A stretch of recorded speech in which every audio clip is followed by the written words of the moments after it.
Welcome to our channel. If you want to open a crypto savings account with detailed guidance, follow these step-by-step instructions to maximize your digital asset returns safely. Step 1. Compare crypto savings platforms by examining interest rates, APY percentages, minimum deposit requirements, lockup periods, and user reviews from trusted sources. Step 2. Visit the platform's official website directly by typing the URL yourself to avoid phishing sites. Never click on promotional links from unknown sources. Step 3. Create your account by providing your email address and setting up a strong, unique password. Enable two-factor authentication immediately for enhanced security. Step 4. Verify your email by clicking the link sent to your registered email address within the specified time frame. Step 5. Complete identity verification by submitting required documents including passport or driver's license, proof of address, and possibly a selfie for facial recognition.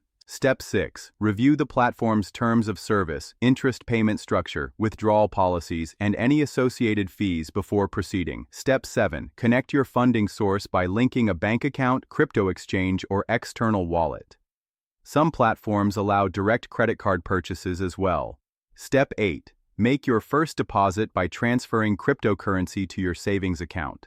Start with a small amount to test the process before committing larger sums. Don't forget to like this video and subscribe to our channel.